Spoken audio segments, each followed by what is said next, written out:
Yeah. What's up? What's going on? What's good? We in it. We here with the Boxing Source Midweek Report, July 10th, 2024. We getting it in here in this particular episode, man. We want to get things started. We want to get things going, man. Because we have a fairly busy week in boxing, but we also have a number of things that we're going to try to talk about here in this particular podcast or this particular report here, midweek report, and everything like that. Because I mean, we're still having a fallout from what happened on Saturday night in Newark, man.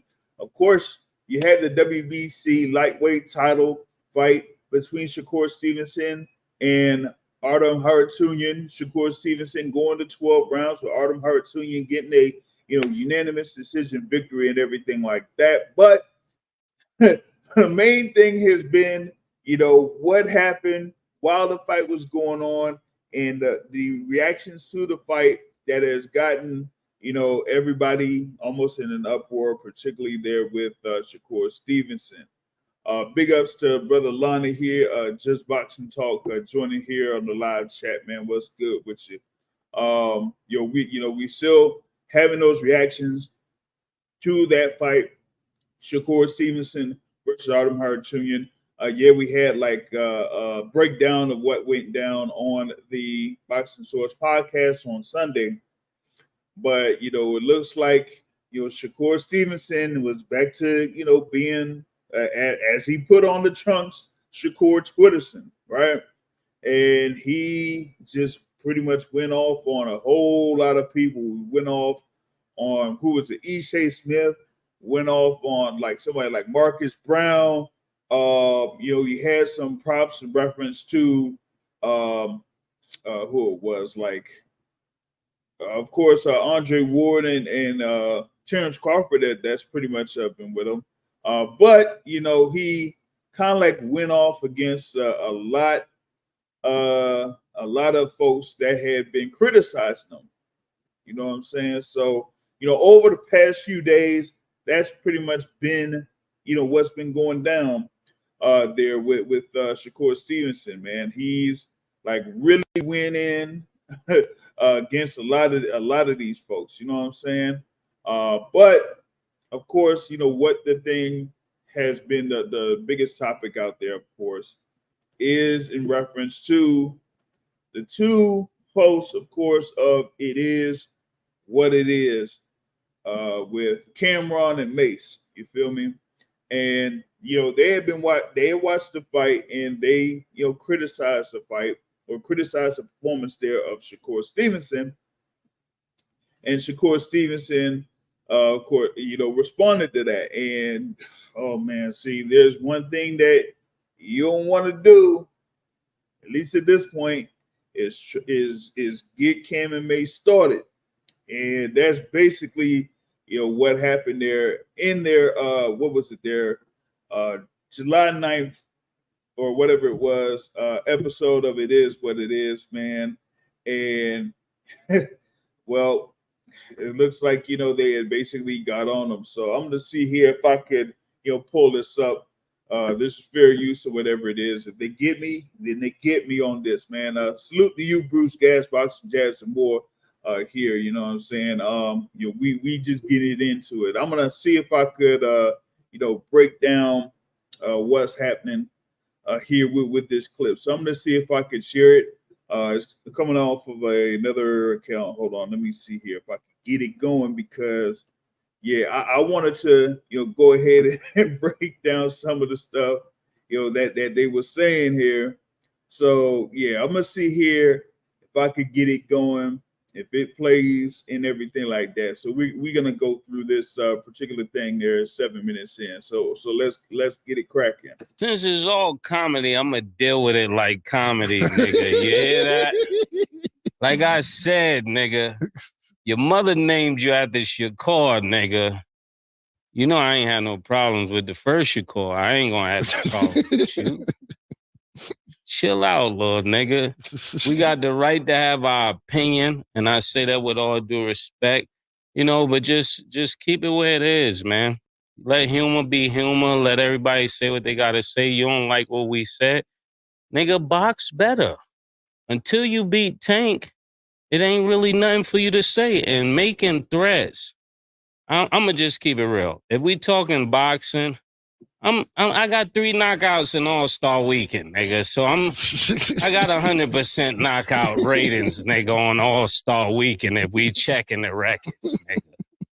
Yo, I mean, yeah, just to start off, it's something when, you have one instance of, people criticizing a performance and things like that. Like, it doesn't, like, it's been happening since the beginning of time. I mean, it don't matter if you Shakur Stevenson, if you Floyd Mayweather, if you Pernell Whitaker, if you're Deontay Wilder, if you're Anthony Joshua, I could go on and on and on. Bernard Hopkins, Andre Ward, Terrence Crawford, on and on and on.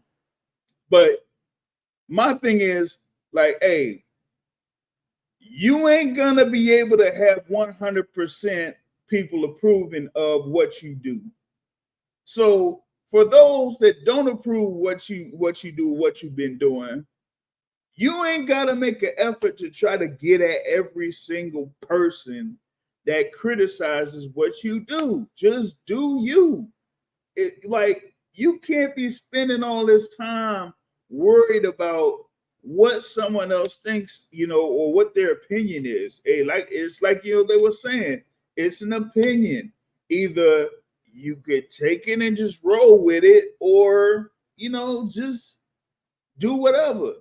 But it seems like, in pretty much this particular case, when it comes to Shakur Stevenson, he's like really like going off on a number of notable people, pretty much there on social media, and now he's getting a backlash, and now you got this here with what Cam Mase is saying, and as you see here, pretty much just a clip off this account. I'm just starting here. It's already got 2.5 million views here within over 24 hours. 2.5 million views, just on that particular account. So, hey, it's like I don't know if it backfired or not when it comes to Shakur Stevenson, but that remains to be seen. I want to get a little bit more with this. So let's get it in. Killer, go ahead, man. I'm not even gonna be on that time with him, man. Listen, bro, I'm gonna be honest with you. I see why they call you Shakur Twitterson. Like, my nigga, 4 hours of tweeting about me and Mace's. Wow. You boring, nigga. You boring. Everybody's seen it. We ain't the only ones who seen it. You boring, nigga. I thought I was rather polite about it. I thought it was cool. Niggas asked Teofimo, you seen the fight? He said, hell no. Why the fuck would I watch that? It went 12, right? Yeah, I knew it went 12. Tim Bradley, he's announcing the fight. He says, I got my coffee ready. Round 3, he's like, about time to start drinking the coffee before I fall asleep. He ain't say the fall asleep part, but that's what he was referring to. Your grandfather's in your corner telling you to let your hands go. You won't let your motherfucking hands go because you scared to get hit. You want to swim without getting wet. It's just not going to happen, nigga. Now, what I will say, this is the most entertainment we've seen out of you in the last 2 years. This was kind of funny. This is the most entertainment we've seen out of you in 2 years. Congratulations, nigga. Yeah, if the nigga put this energy into your boxing, nigga, and start letting your hands go, then you will be a pay-per-view star. Yeah. So that little part right there with the last thing that, what Cam was saying, like, this has been the most action that we've seen out of Shakur in 2 years. Now, I mean, what does it be? Like, a couple years ago, you had Shakur Stevenson in his unification bout against Oscar Valdez in Las Vegas. That was the end of April, pretty much, there over in Las Vegas, where he just outclassed Oscar Valdez to unify that WBC and WBO titles at 130. And shoot, up to that, that particular point, that's been his best performance that Shakur Stevenson has had, until he, had that thing with of course, Jamel Herring, but that's a whole nother story. But yeah, I mean, it's like, yeah, if you want to be the dude that wants to put butts in seats, you're gonna have to do a little bit more than that. And that's pretty much what they're explaining. You know what I'm saying? All right, big ups to Terrell here on the chat. He says Shakur Stevenson has too many yes men around him, and his resume doesn't reflect his performance in the ring. Also, with Jay Prince and Andre Ward Crawford pumping his head up, probably telling them that everyone's hating to pump up his inflated ego. But I don't even believe they think he's that good, but they're invested in him, especially Jay Prince. Damn. I mean, hey, you know, the thing with Shakur Stevenson, he's pretty much like in the same boat that what Andre Ward was, with like multiple, you know, promoters, managers, handlers, that type of thing. You know what I'm saying? When he was coming up, you got Antonio Leonard up in there, you got Jay Prince up in there, you got Andre Ward, you know, that, you know, had like a little bit of a say in what was going on, what goes down with Shakur Stevenson.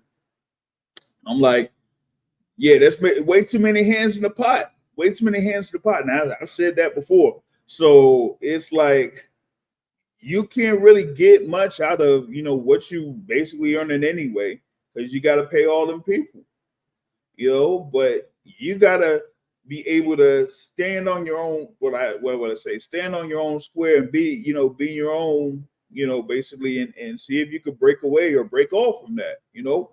But like I said, that remains to be seen there with Shakur Stevenson, especially now at this particular point, since he, you know, turned down that, you know, deal with Top Rank, about $3 million minimum guaranteed per fight. You feel me?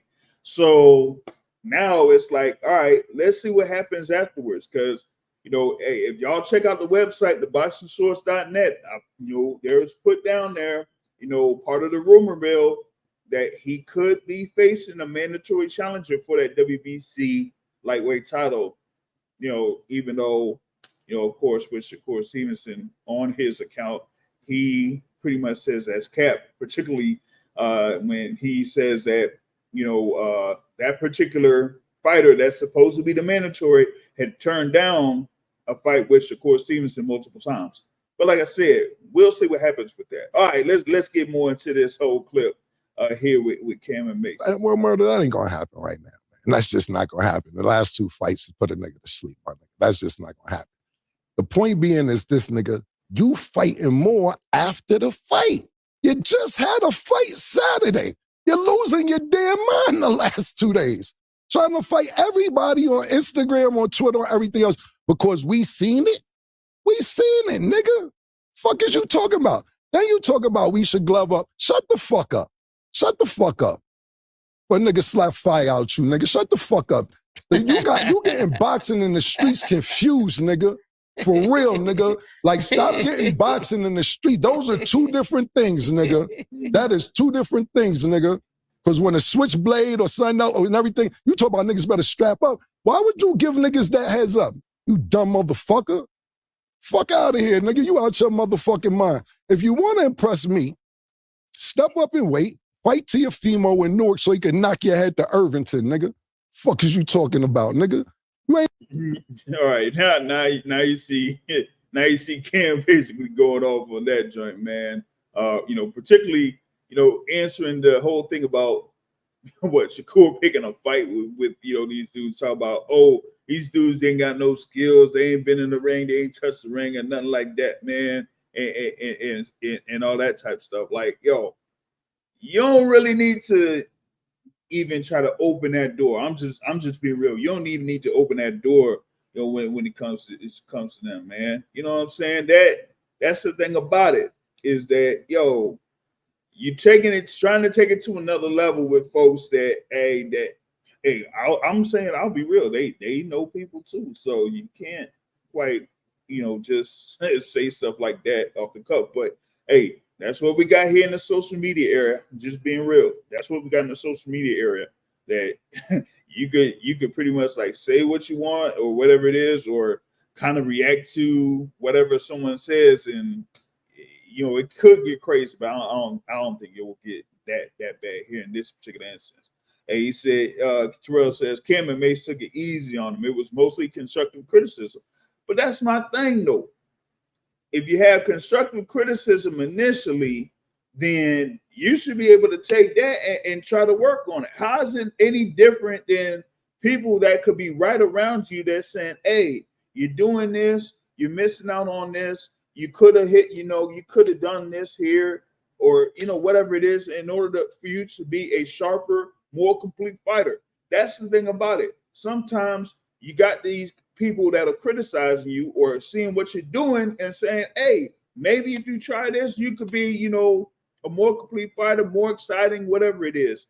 But if you're going to react the way that Shakur's been reacting, then you get this response right here. And it's like, man, listen, yeah, I feel like Cam Mase pretty much took it easy on him on this one because, it was like off the wall. So let's get into this thing a little bit more. Man, I ain't even been halfway through this joint yet. Ain't impressing nobody with all this Twitter talk, nigga. All this wild Twitter talk you talking. Who are you talking about? Secondly, let's get out. And that was firstly. Let's get to secondly. You're talking about niggas ain't legends. Nigga, Mase, I'll tell you right now, and this, I'm not talking about Mase when he came out and sold. Mase was Michael Jackson after Michael Jackson, nigga, before Drake, nigga. Nigga sold 5 million in 3 weeks. Nigga, fuck is you talking about? But I'm talking about tonight. Tonight, right now, Mase is a 1,000,000% better rapper than you a boxer. 1,000,000%. Don't make me put the battery in his back to Oracle 3, you nigga. Yeah. I have him Oracle 3. That's what you need to do is Oracle 3 niggas, man. And let niggas know, my nigga. He is 1,000,000% better rapper than you a boxer, bro. Yeah, because you don't got no offense. You all defense. You got to win. You got to let your hands go. Secondly, when the fight's over, Mase, I went and watched it after I seen this ring. I said, let me pay attention. I kept dozing off, but I managed to get through a couple rounds. After the fight's over, he walks back to the corner like this. That don't look like a champion. Champs start walking around the ring diddy bopping when they beat niggas up. Your grandfather, that's how I know what your grandfather's telling you. They knew you fucked the bag up, nigga. Hey, yo, real quick shout out to my guy, Jay Palon, man. What's happening with you? Yep, you got Pro Box that's pretty much going down right now. You know what I'm saying? You got Medora win there, man. I'm looking forward to a couple of them fights that's supposed to be going on later tonight. There, you had Nicholas Flores that's on that card too. He was on the March 13th card in Plant City that I was at there. You had what it was.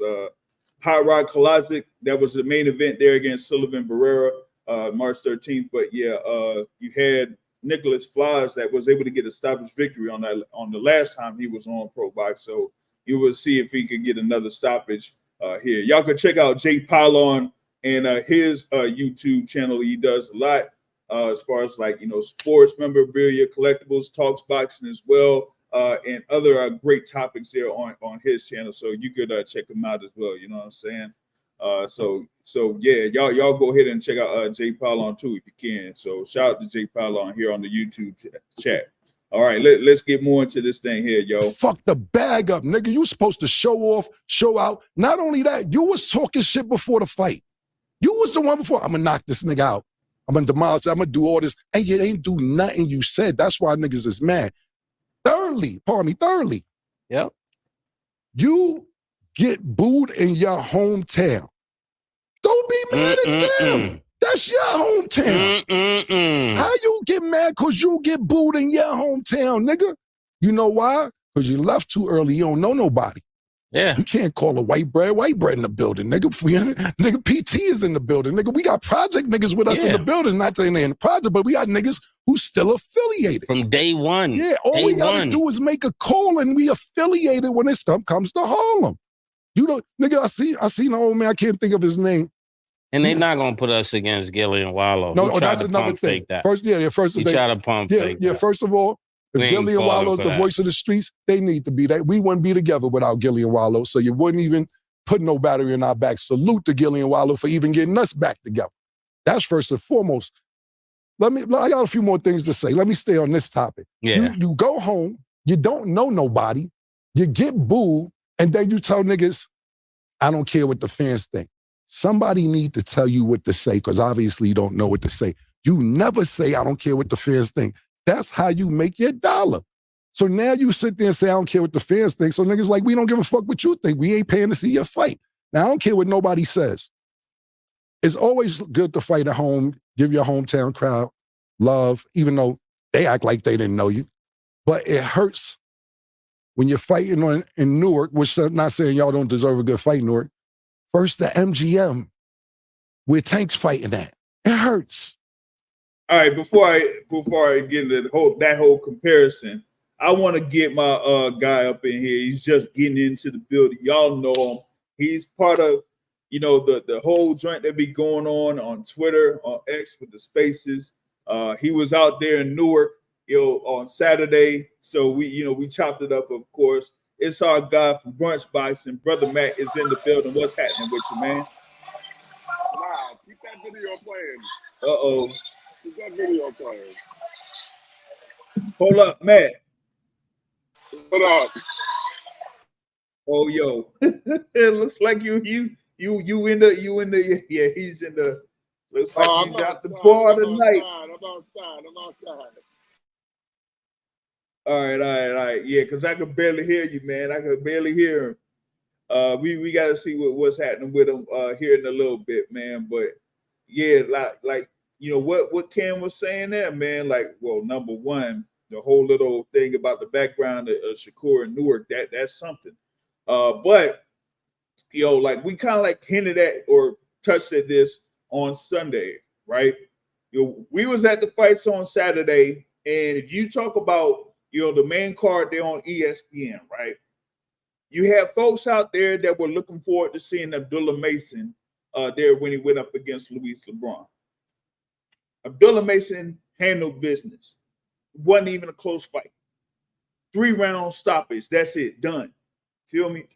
You had on the next fight, right?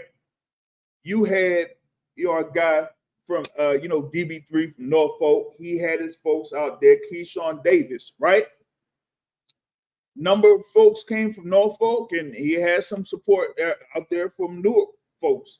He didn't get the stoppage there against Miguel Madueno, but he had, pretty much a show. Now, we kind of like mentioned it on Sunday, right? The whole thing with the Oshaki Foster and the Rosen Come Say Sow and how that fight kind of like dragged on. But hey, everybody knew that whole thing was going to go 12 rounds. That thing was going to go 12 rounds regardless.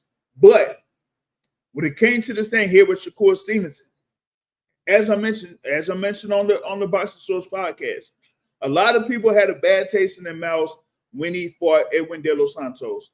Injuries or not, So he coming back to Newark was supposed to be, like I said, the hometown and everything like that. So as Cam said, you got to show up and show out against Artem Hartunian, and he goes ahead and he has this thing here where he's just winning a fight. He's satisfied or content with just winning, not knocking him out, not like showing out or showing skills or having a showcase or anything like that, but just almost doing the bare minimum to win rounds here and there and go ahead and win the fight, And so it's like you're saying, it's like, what he's doing. He's doing the same thing that he's been doing.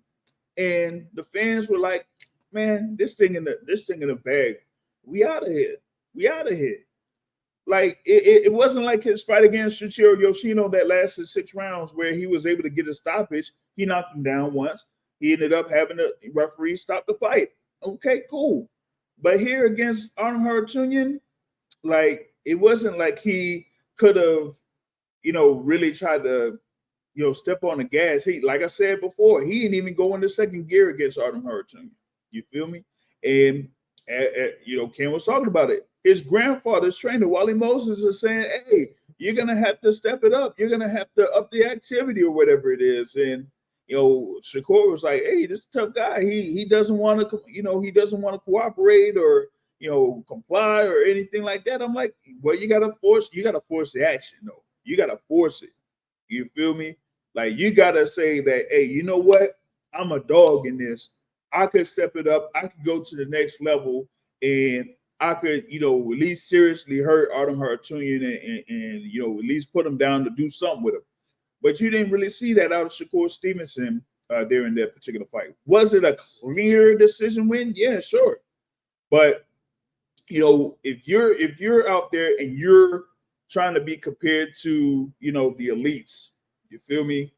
You're gonna have to do something else to kind of like say, hey, you know what? I ain't here to just win. I'm here to dominate. And I mean dominate, not just, you know, have a basic 12-0 or whatever it is. I'm talking about dominate.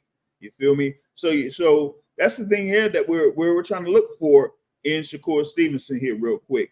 Hey, shout out to Cap Quest there that was at the fights too, man. He says what? At this point, I'm not going to Shakur fights there for Shakur. Specifically, Big Baby there was the reason that I went to the one prior. I think, you know, the one last year. Yeah, you had Big Baby Anderson that was on that particular card. And then Abdullah, you know, it's here was this card. And he said the reason with this time was, you know, Keyshawn always puts on a good show. Yeah, you know, we had what it was. Jared Anderson was on that last card there in Newark, there where he got pretty much was an easy win there. You know, it was like only lasted about 4 rounds, I think it was. You know, so, you know, my thing about it was, yeah, you had that. He had an easy night there. Keyshawn was on that particular card as well, you know, last April. And you had, you know, stoppages there. You know, Keyshawn, you know, did his thing against Anthony Yiggett on that one. Troy Osley was on that card. Shoo Carrington was on that card. You know, Keyshawn, Kelvin Davis, you know, were on that card last year as well. And at least, you know, in that one, you had a whole bunch of stoppage victories. Here in this card, we didn't really get all that. You feel me? So the thing about it is like, hey, after what we saw with Oshaki Foster and Roberson Conceição, like we at least wanted to see something with Shakur Stevenson, and we didn't really get that. You feel me? Let's go here before I go to that last minute there. Shakur keeps talking about fans are not fair and attacking more than other fighters. None of us know Shakur personally, and there are plenty of fighters who talk a lot of mess outside the ring. Yeah, that's the thing about it. Like, I mean, you'll have guys, I don't know, like Rolly Romero when he was on one. You got, you know, Teofimo Lopez. Sometimes they be on it. You know, we got, you know, the guy that won't be named here on this channel. You know, that it is whatever it is that continues to do his thing right now. So, you know, that's the thing, man. It's like you're always going to have that type of criticism, whether it's, you know, on camera or off camera. It's all in how you react to it. And right now, it looks like Shakur Stevenson is kind of going at it, the wrong way, man. He says, hey, Keyshawn Davis is not even one of your favorite fighters, but he has the potential to be great, and he's definitely improving. Plus, he's more exciting than Shakur. I mean, hey, I was looking, like I said, I mentioned that fight there against Miguel Madueño, and in that particular fight, like he showed like different elements there in this game or whatever it is, and say, you know what, if he wants to fight rough, I go fight rough too. You know, if he wants to, you know, slug it out, I can slug it out too. If he wants to, you know, try to body slam me like Hulk Hogan did to Andre the Giant, then I'm gonna, you know, be like Jake the Snake Roberts and pull a DDT on him. I don't care. But I ain't gonna let him, you know, get away with all this type of stuff and me, you know, get frustrated and try to do something, you know, out of pocket. I'll just do, you know, pretty much the same thing that he does. And then we'll see who ends up getting, you know, reprimanded for it. And nobody really did in that fight, but still, like, at least he, you know, went ahead and like kind of showed that, yo, if I need to, I'll do what I need to do. You feel me? And so here with Shakur, you haven't really seen it, or at least I haven't seen it since his fight against Jamel Herring. I mean, you know, that's crazy. So you got that right there, right? But yeah, with Shakur, it's like there's guys that are there in the ring with him that he should be able to, wash basically. And with these performances against Artem Harutyunyan, or even with Robertson Conceição and Edwin De Los Santos, is like, nah, you know what I'm saying? So we'll have to see. We'll have to see what goes on. All right, let me close this. My guy Matt is, I guess he's out and about, so we'll see if I could get him on here after this last part. It hurts. You're not a pay-per-view star. Y'all niggas was a little at the same thing, and that nigga just took off on you like a rocket, nigga, and it hurts. I get it. Secondly, after the fight, you said, I'm not going to focus on anything, but just go there and relax with my family. This does not look like you're relaxing. Are you relaxed? You're not relaxed, nigga. That's the last thing you is relax, nigga. You're hurting. And I know you're hurting. You're arguing with everybody. It ain't just us. It's just that we the most polarizing figures, so to speak. So niggas gonna make a big polarizing. We polarizing ass niggas. You know what I'm saying? So at the end of the day, that makes you mad. So there you go. I like that. Polarizing figures. I like that. Man, he looks like he's out and about. Yeah, he's there. I'm just not trying to fuck up the show on my background noise, so I speak when spoken to, but I mute in the meantime. Yeah. So that's what's going down. So he's out there, of course, with the music in the background and stuff like that. So that's why you haven't heard much from him here at this particular point. But he'll get back in it. But I mean, there it is. That's the whole joint there. At least with the Cam and Mase joint, with it is what it is. That's where of course that came from. But when it comes to Shakur Stevenson, he's been going after Cam and Mase. He was going after Tim Bradley. He was going after Ishe Smith, going after Marcus Brown. I missed a good amount of other folks there, but it's almost like you were saying, like you spending all this time, going after all these people that are criticizing you. You blocking people on social media that are have some critique of what you're doing. Like, come on, it shouldn't. I don't know, like, should it really bother you that much? You feel me? You're a guy that's there out in the public sphere, so you can't really control every single thing that people may say about you.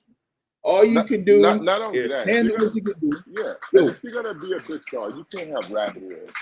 Like, let's be honest. Like, dude, focus on your fights. Focus on your craft. Like, the fight was boring. He knows the fight was boring. Like, what are we doing here? If that's your shot and that's all you can fight like, then you do that. You shut the fuck up and you move on. But all this back and forth, all this, I'm gonna argue with everybody. Everybody suck this, eat that. Like, nobody want to hear that shit, bro. And then you get to, it's only black N-words hating on me. Bro, it was mostly black N-words and intended supporting your fucking fight. So what are you really talking about here? I don't get it. That's like the wildest thing there. You know what I'm saying? And then oh goodness, like he was going after what I forgot her real name, but the Raging Babe chick on Twitter. Michelle Rosado. Yeah, Michelle Rosado. Yeah. So, but that was from a good little while back too. You know what I'm saying?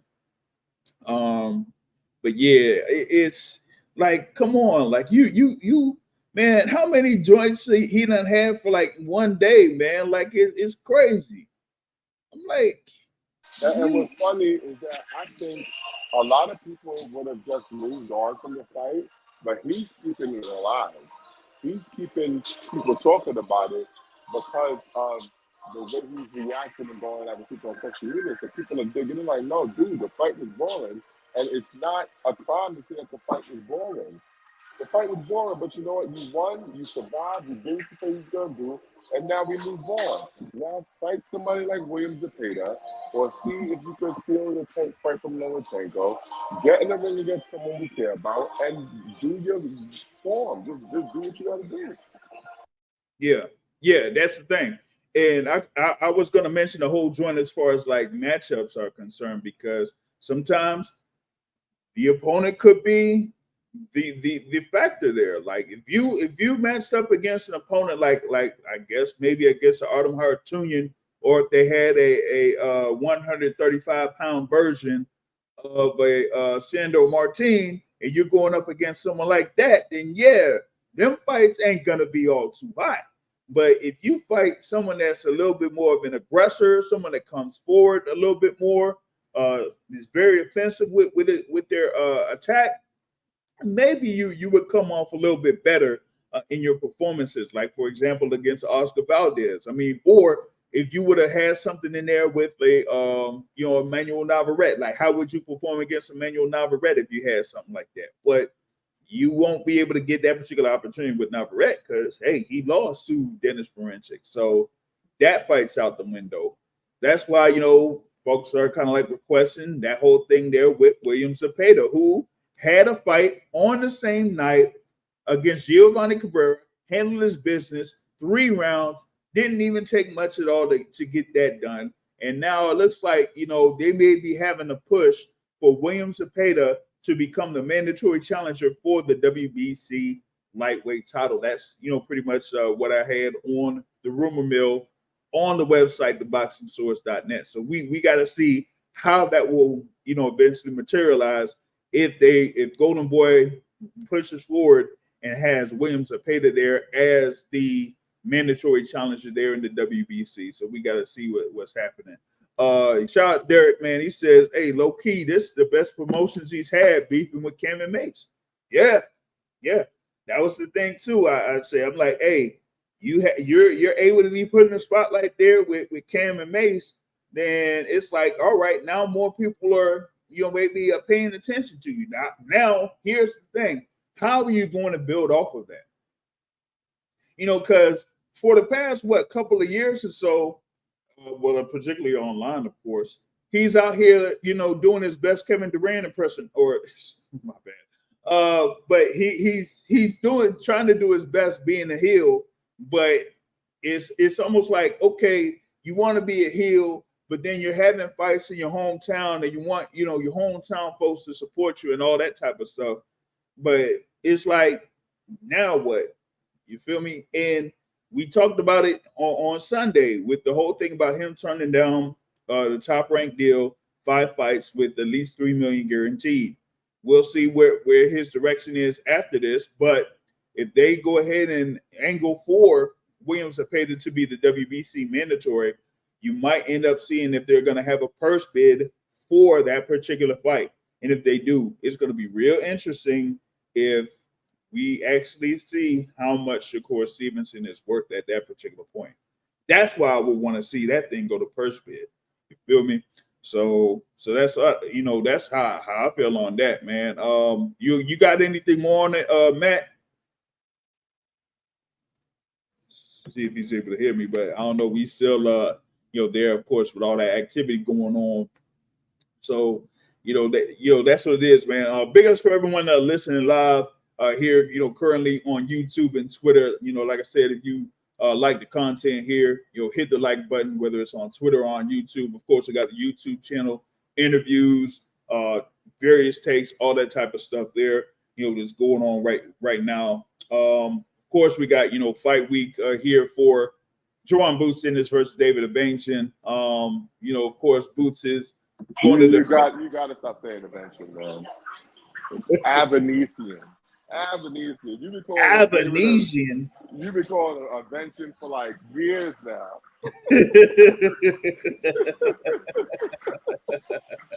I mean, listen, you only gonna have to remember his name for a couple rounds anyway.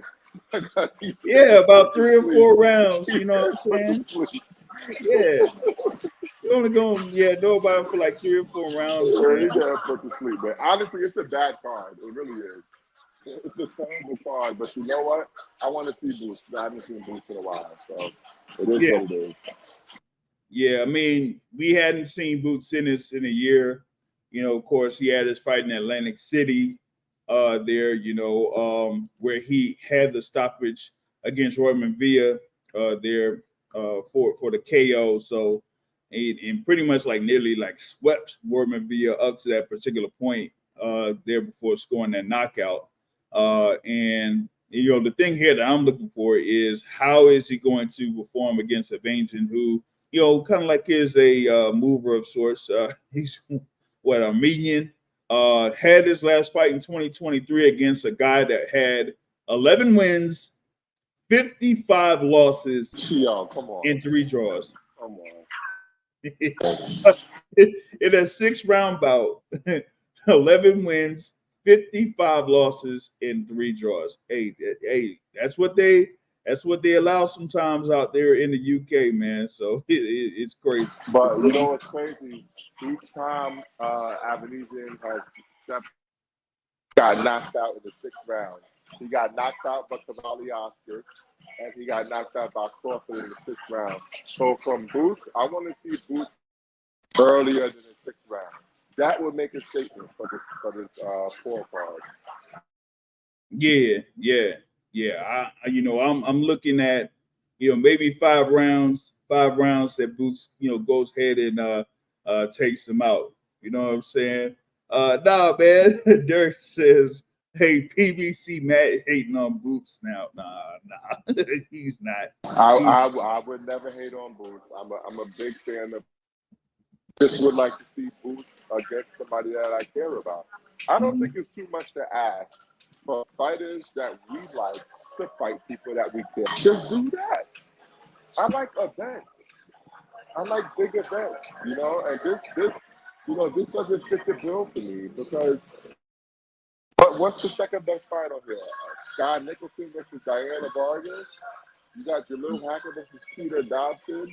Like, I'm not gonna be I'm not telling them about this card, But what I want to see from Boots is I want to see Boots, like I said, smoke the glue with and then I want to see him go and try to unify with either Brian Norman, Mario Barrios, or Amani.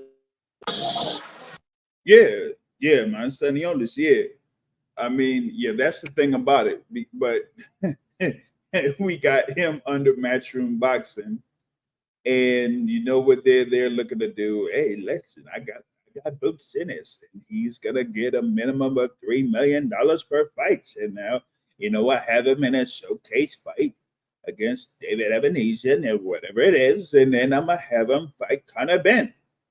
Like, come on. Yeah, man. It's so funny to me because today Eddie Hearn came out and said, "Oh, we want Shakur, we got the network, and I got the bullhorn." But one thing he didn't say is, "I got the opponents for you." So that is what really troubles me because for Boots, he got the dates, he got the money, he got the bullhorn, but where are the opponents? Where are the fights that we care about? That is what I'm hoping that Cody Crowley got injured, so I'll give him a pass on that. But after this fight, I need to see Boots that we care about.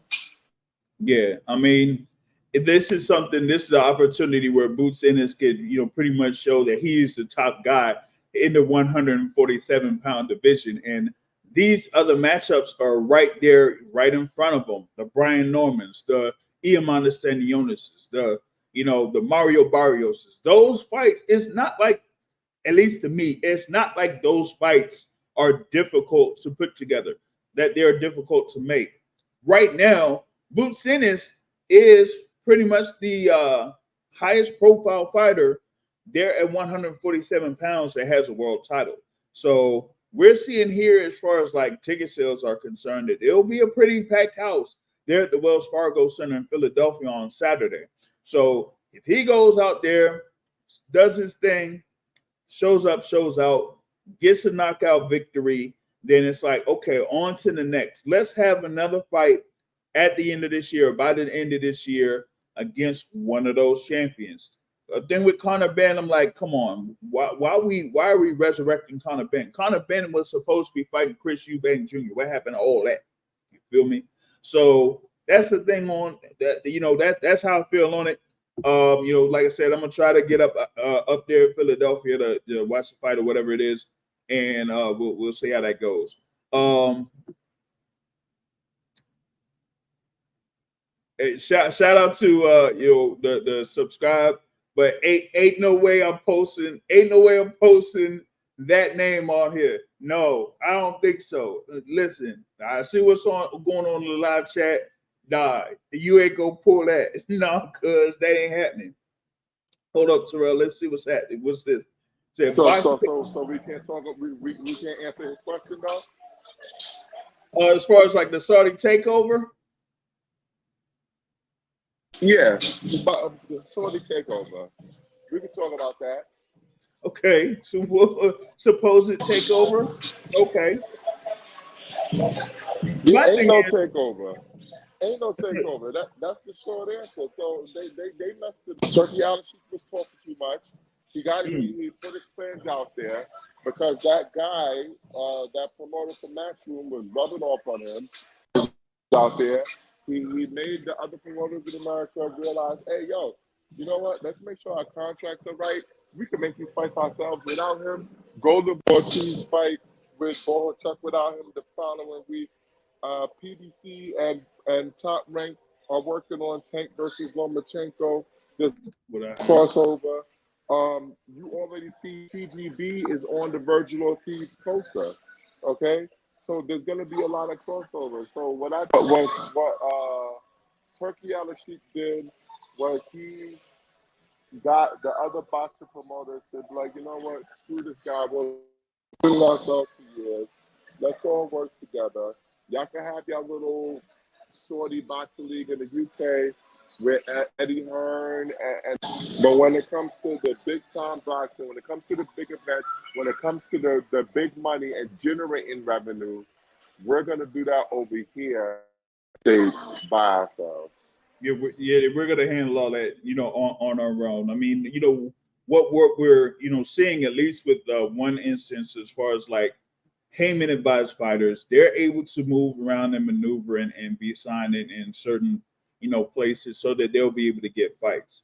But also, we're getting matchups that like you said, Golden Boy is able to set up, Top Rank is able to set up. You got TGB, being able to set up those type of fights too. And this is as a response to what's happening there with the Saudi and Riyadh season. Of course, we have that upcoming card on August 3rd, headlined by Terrence Crawford versus Israel Madrimov over at the BMO Stadium in Los Angeles. But I hope y'all have been checking on Ticketmaster, seeing how them tickets are moving and how much them tickets is.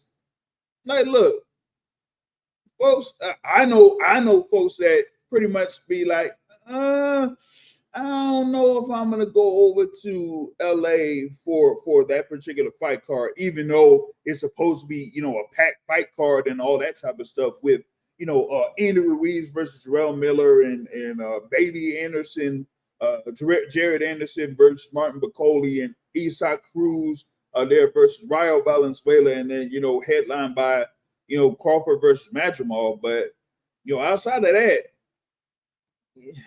you ain't really. I'm like, hey, if they was really psyched up about that fight card, then okay, tickets moving. I don't know. Let's see what's up with the Listen, when you had Virgil Ortiz versus Tim Tszyu, it was a pack card. But when that fight dropped off, you know what? We would have took as fans Virgil versus Bohachuk as a replacement because you got two fighters, one with 100% knockout percentage, and the other guy with 95% knockout percentage. We would have took that because we know it's going to be a good violent Virgil Ortiz. We know Virgil Ortiz is bringing the pain. He's bringing the violence. So we would have took that. But when Turkey Sheik did not for that fight, he screwed themselves over. And now you have a bunch of tickets left with less than a month to go. And now today, this is going to be an $80 pay-per-view. An $80 pay-per-view in the U.S. A $24 euro pay-per-view in the U.K. Yep. I thought these guys didn't care about making money. What happened? Yeah, I thought, hey, y'all the ones putting up the money for these events to happen. So why are y'all charging what y'all charging for pay-per-view? Why are y'all charging the ticket prices that y'all are charging over at BMO Stadium? What happened to that? Big ups to Maurice Jones, man. Yeah, my bad. I couldn't catch up with you, man. I know that you're I think you're prepping for your concert there with Janet Jackson. Shoot, man, I gotta see if I can get to that one on Friday night. Damn, I'll figure it out. I'll see if I can go. But shout out to Maurice Jones there, Four Corners Boxing out there. Salute to you there, my bro. But yeah, man, I don't know what they're trying to do here with this Saudi thing, because they're all with these googly eyes and all these hopes of trying to make these fights and these fantasy fights, and they want to talk about potentially having Canelo versus Crawford and all that type of stuff. I'm like, okay, just wait and see what happens here with this event on August 3rd, and you see how much money they may end up losing on this one, because you already seen what happened with the Fury versus Usyk. Now let's see what happens here on August 3rd. You know what I'm saying? It says Derek says Matt wants networks and promoters to stop working with that dude. Should they stop working with domestic abusers, drunk drivers, etc.? That's the question. No. At least not yet, because you know what? Right now, Ryan is in the spotlight, and we're not distracted from that. Ryan is the one that needs to be on the hot seat to the fire, and we're not going to deflect from that. Right now, I don't want no network to work with Ryan Garcia. Now, when another situation arises, and then we'll cross that bridge when we get there. But for now, we're talking about Ryan Garcia, and that piece of shit does not deserve to be on at all. All network sponsors, everybody should drop out. Now, if you tell me that somebody was a domestic abuse or drug driver sponsorship, you can hold my hand up and say, "Oh no, that shouldn't happen." Whatever happens, happens. I don't give a shit. I don't care. But for right now, we're talking about, and I'm not feeling it. I'm not feeling it at all. And everybody's, oh, mental health. Bro, I've had mental health issues. It never made me racist. Being drunk might have made me make out with a fat chick. Okay, so I don't want to hear no fucking excuses about his mental health. And speaking of a domestic abuse, I don't know if you saw the video. Domestic abuser too, destroying his baby mama's house, breaking everything, going crazy because she found. She's not cheating. You left that woman when the baby was born. She's not cheating, bro. You don't own her. You hear those accusations there, man. I don't know real talk. Hey, I don't know what's up with your phone. It's almost like it's like going up to a level and then it cuts off and then it goes up again. So we hit you up and on. StreamYard keeps freezing. Nah, it's the damn StreamYard that keeps freezing. Oh, okay, yeah, okay, gotcha. Yeah, StreamYard be tripping on the mobile joints, man. I feel you.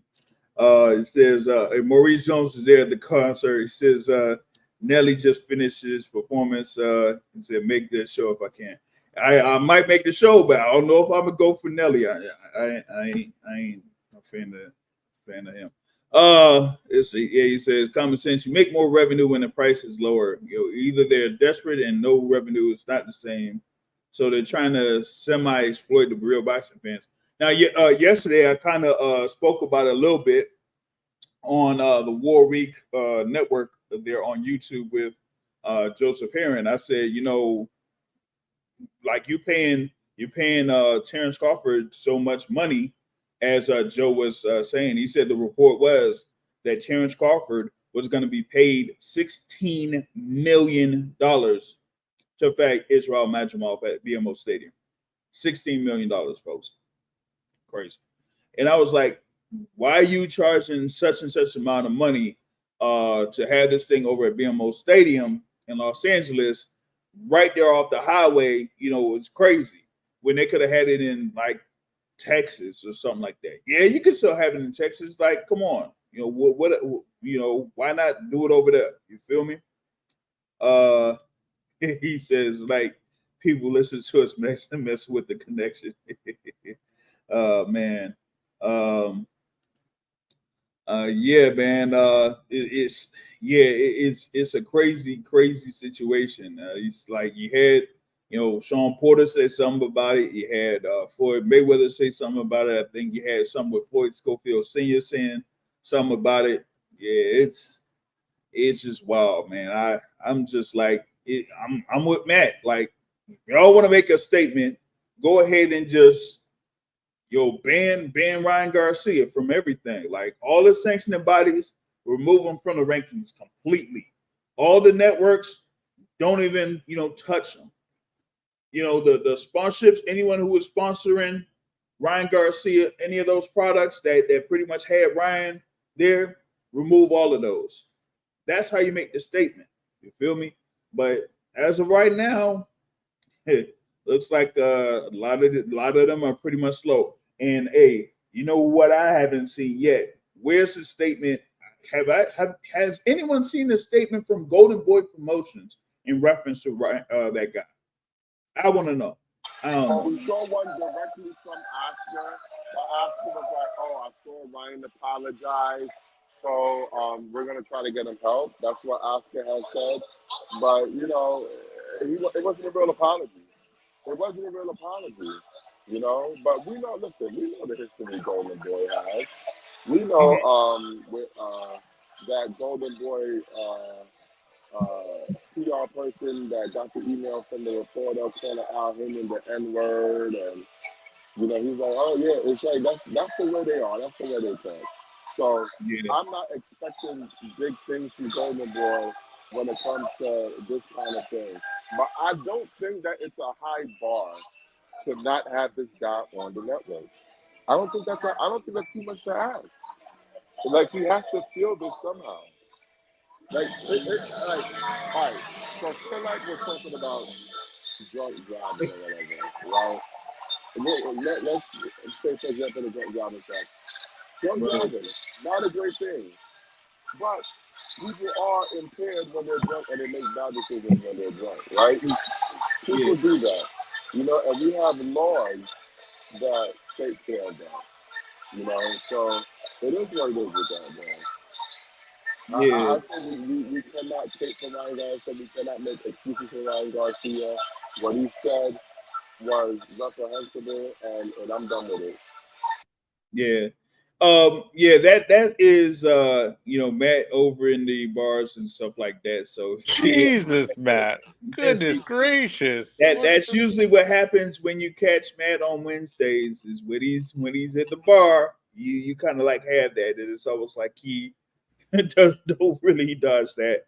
Shout out to Ezra of Brunch Boxing also with us here, man. What's going on with you, Ezra? Man, I'm good here to talk boxing, but man, what Matt did, that is unbelievable. I mean, at the end of that, I didn't know if I was listening to him or a song. I'll be honest with you. It was 50-50 Yeah, there. so It was somebody was 50-50. singing the Great Pretender from the Foo Fighters. Yeah, man, I was 50-50 on what you were saying with that, with Dave Grohl was saying. You know what I mean? I was 50-50 on that bad boy. I think we might need to invest into you know that of course they can't really. That's the thing about the StreamYard joint. I can't really put in the captions here, although I could probably switch it up. So I'll see if I could do that, man. There we go. There we go, right? So as you see right there, you have Matt with their cash apps. We also do have a cash app over here. You know, just cash app the Boxing Source. You know, if you want to pitch in, sponsor, be a partial sponsor of the Boxing Source, you could do that as well. But for Matt, see if you can put in, you know, the sponsor for him to get. I don't know if it's a better phone or some you know, Bluetooth earplugs or something, because hey, whatever he got right now is picking up everything. Something's better than this. Something has to be better than this. Anything. Oh my God.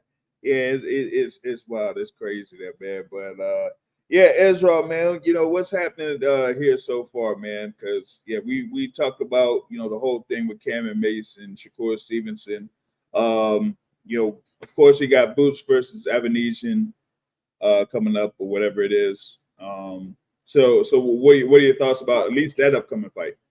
I mean, I think Boots should be destructive in that fight. Like when they were talking about replacements, I thought it had to just be. There's really no point. There's no one there that makes sense. Where it's like, oh, put him in a fight that might be tough for a guy that no one knows. Put him in there. It's going to be something destructive. That's what the whole job is of this match. It's you put him in there with a guy that's going to get put out to sleep. You're going to have the highlight reel, and then right there you start building the legend of Boots. You start building the name of him. It does not matter who it is. It's just as long as they get put to sleep. This needs to be a highlight reel. They did the right move. Avanesyan's the guy. Also, you could also have the thing where it's like it took Crawford this long to do it. If Boots could do it more destructive and faster, so you have a few storylines you could play with it. Yeah, but that fight to me makes sense. That opponent makes sense for Boots. Yeah, and the thing was, when they talked about potential opponents out there, man, some people would try to bring up Speedy Rashidi Ellis, and I'm like, that's not really good at this particular point, especially like if they just had like a limited budget for the opponent of Boots Ennis, like they're paying them all that money there just to start off with. And this is his first fight under Matchroom Boxing, so they want to have it to be like a feature there for Boots Ennis.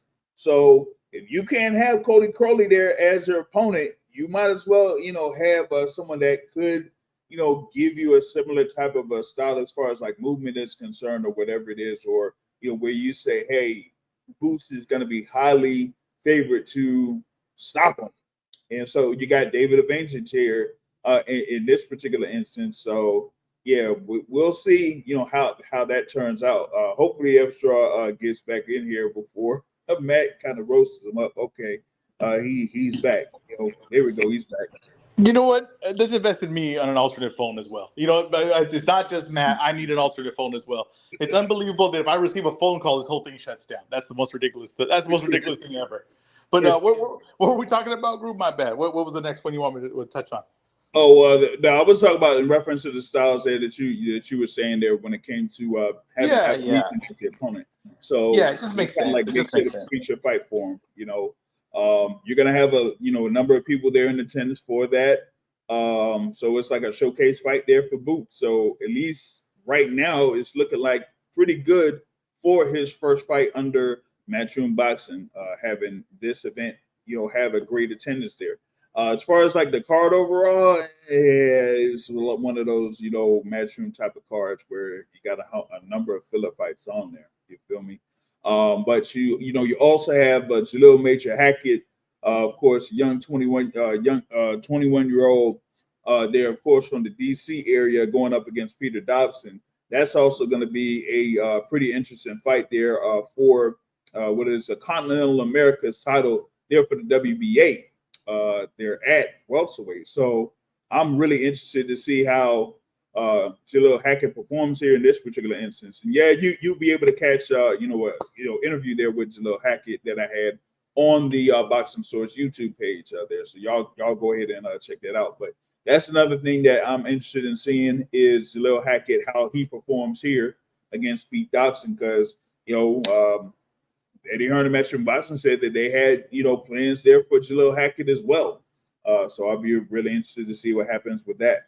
You feel me? He's one of those guys that hasn't really been able to get it off the ground. I mean, he hasn't been able to get the thing on the ground. I keep hearing about him, and a lot of people, there's talks about like, oh, he's very skilled. He might be something, but it just hasn't seemed to work out to this point. So you have to see now. You see that that Matchroom is investing a lot of money in the U.S. market right now. They're hoping that they develop some of the guys they got are stars. They're hoping that they're at least very good fighters. Maybe not star power, but at least very, very good fighters that they can market to the U.S. market. So he's one of them. He's one of the ones they're taking a shot on. I don't think it's a bad strategy. If he has the skill, right? If he has the ability, he might have something there. But he's just one of those guys that you watch and he just has not been able to get his career going. Yeah, I mean, you had a fairly active 2023, having like 4 fights, but the year before that, he only had one fight there in the Barclays Center. And to be honest, like 3 of the past 5 fights that he had, they were pretty much on Tank Davis cards. So it was almost like he was more influenced by the Tank Davis saying that, hey, I want to also have Jalil Hackett on my card then for, at the time, Mayweather Promotions to angle to get him fights. So that's why you had the whole thing that happened between him and Mayweather Promotions. And now he's, in Matchroom Boxing. And we just got to see here, what happens with that. So now he says that he has a series of fights in the Matchroom Boxing. So it'll be interesting to see what plan they have for him. We're also like in a weird time, or very interesting time, I think, where you have a lot of guys that were stuck with promotions, and they have a lot of blame on those promotions on why they're not a bigger name. And you could throw Shakur in with this too. A lot of guys who won. What happened? A lot of guys who won. A lot of guys saying that they would be bigger names if they were with a different promotion. The promotion wasn't holding them back. Now, I think that's what you asked me, Matt, but I'll be honest with you. I'm just guessing at this point. Now, so right now we're going to see a lot of guys switch to other promotions. You're going to see a lot of guys switch to other big promotions. Even Shakur, you got Hackett, you got a few other guys that are doing that, Boots as well. And you're going to see, was the promotion holding them back? Or are these guys just not the names that they think they are? Do they just not have the selling power or ability, or there's not ability to market them as much as they think they are? We're going to really find that out. I think this is actually an interesting time for a lot of fighters. You're going to see if these guys are marketable. Well, I mean, yeah, I've seen, over the past 3, 4, 5 months, a number of these fighters, ended up signing on another, other promotional companies, whether it's, going to Top Rank, whether it's, going to Matchroom, or, even some going to Queensberry Promotions, from the U.S., going to Queensberry Promotions and being signed by Queensberry.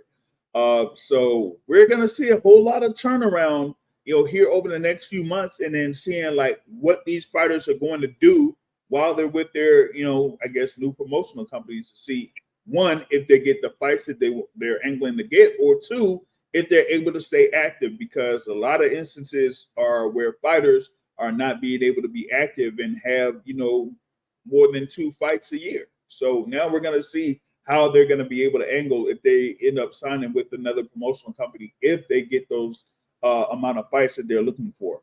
Another guy, big name, Terrence Crawford. Now he's with the Riyadh season. He's a main eventing in LA. He's off the biggest win, right? With no doubt about it, the biggest win most of the country's ever had, right? Mm-hmm. Is he a superstar?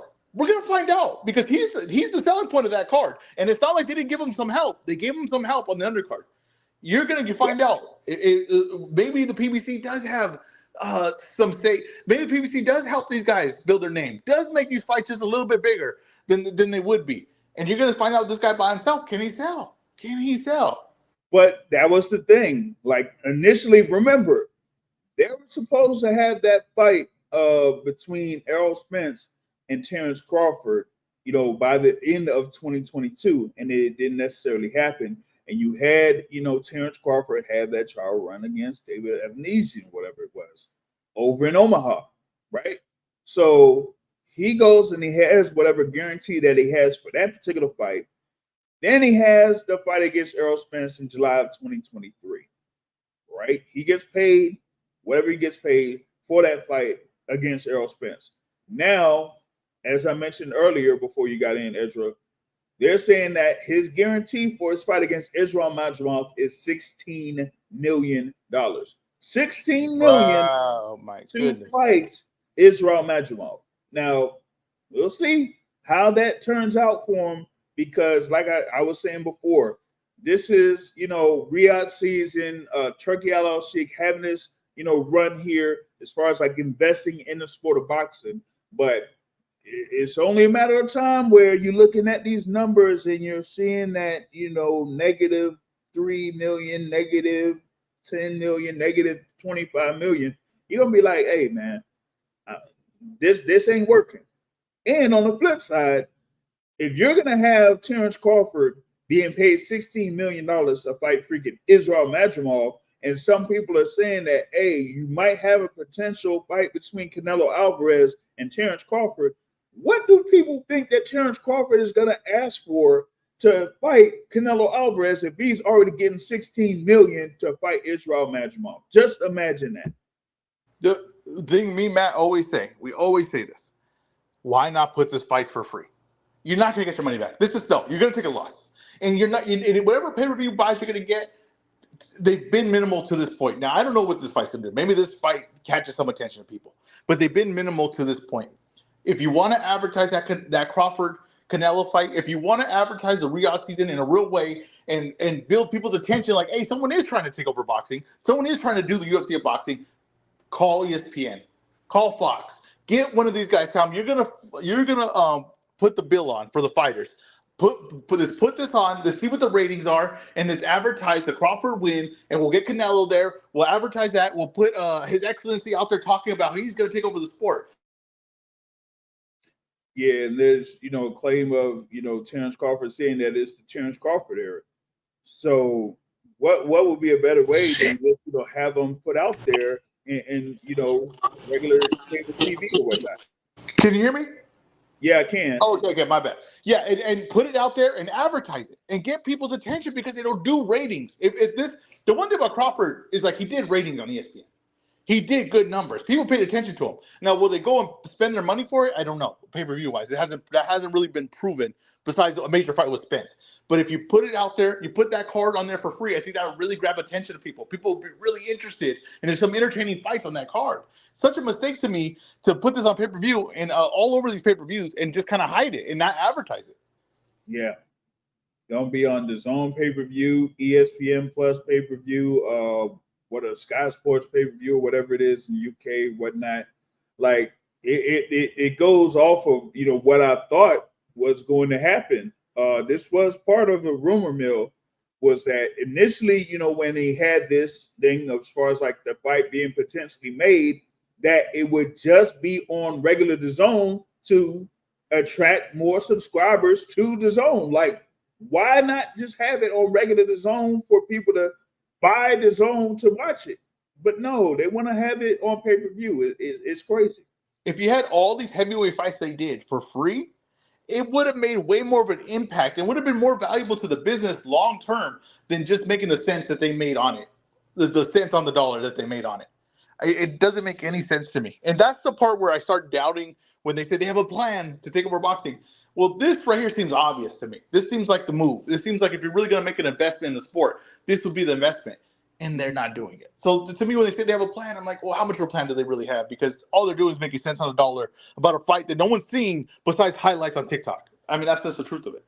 Yeah, that's the thing about it. Shout out to my guy there, Joseph Heron of Warwick Radio. There it says that the fact that Riyadh season is demanding a licensing fee from DAZN or ESPN shows that they actually care about money coming back. Hey, so I mean that kind of like puts it out there that this trial run with Riyadh season and Turkey Al Sheikh, I don't know how long it's going to go. Yeah, it's to make money. That's for sure. We could stop this whole thing, but it's not about money. It's about money.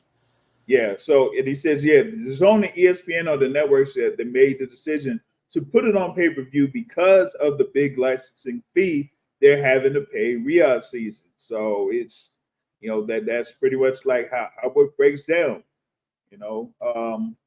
Initially we thought it would have been something where it could have been a showcase fight for Terrence Crawford to be over. Whether it was with Riyadh season or Matchroom, because you got Eddie Hearn champion this thing saying, oh my God, we got Terrence Crawford and he's going to be on here with Riyadh season and ESPN. But this is the same Eddie Hearn that said that he wouldn't necessarily sign Terrence Crawford when Terrence Crawford became a free agent because he was asking for what? Too much money. So I just find this whole thing really, really funny, so to speak, when it comes to that whole ordeal. But like I said, we're about four weeks away plus from that event happening at BMO Stadium in Los Angeles, and at least as of right now, them tickets, yeah. And like Matt was bringing up, the price for the pay-per-view, yeah. Ooh, I'm telling you. You know, a lot of people, they say, hey, they complain about, the price of pay-per-views and all this type of stuff and whatever it is. Well, there you go. And the other thing with Terrence Crawford, hey, he got that win over Errol Spence to become undisputed welterweight champion of the world. Okay, now he's supposed to be the new superstar. Like he said, it's the Terrence Crawford era. All right, the Terrence Crawford era. Let's see how many people support the Terrence Crawford era. And now you're going to have this sample size here with this fight against Matchroom. And I'm kind of skeptical about it, just to be real, just to be honest on it. So there you go with that, man. What is it about? Yeah, 918. We got this co-feature about here on Pro Box TV going down right now. I don't know if Matt's still on, but hey, so far is everything hitting on the run that you had as far as like what you placed? Because I think you had it. I'm gonna check that at the end of the night. Okay. But the Najee Lopez fight, I picked to not go the distance. And then the main event, because those two motherfuckers can't punch, they got like 4 knockouts in between them. I picked that to go the distance at -182. So hopefully both of them hit. Yeah, so we're gonna get updates on that there on Pro Box TV. Of course, remember I was at their last event there that they had at these in DC. They're headlined by Lamar Rhodes Jr. Versus Fergus McCrory. There, that was a good good event. You'll have highlights there. Should be there on the boxingsource.net. You just check out fighting and photos. And that's pretty much me doing photography for those particular events. So y'all be sure to check that out on the website. But big ups for everyone that is listening live here on the Midweek Report. Big ups to Matt and Ezra of Brunch Boxing being part of this live. Shout out to everyone that has been part of the live chat on YouTube and everyone that's been watching on Twitter. If you have any thoughts, want to share any thoughts, you could go on the thing for YouTube and share your opinions on that. We'll have more content here on the Boxing Source YouTube page, so y'all be sure to check that out as well. And y'all go ahead and check out Brunch Boxing on Twitter, and also I think y'all have the YouTube page, and their podcasts are on Spotify as well. As I mentioned before, the Brunch Boxing that they had on Saturday was one of the greatest ones ever. I'm telling you, I think it was one of the greatest ones ever. So if y'all haven't done so already, y'all be sure to check out that particular podcast there. But with that being said, that is it for the Midweek Report here on the Boxing Source, and we will check y'all here on Sunday for the Boxing Source podcast. Until then, I'll catch y'all later. Peace out.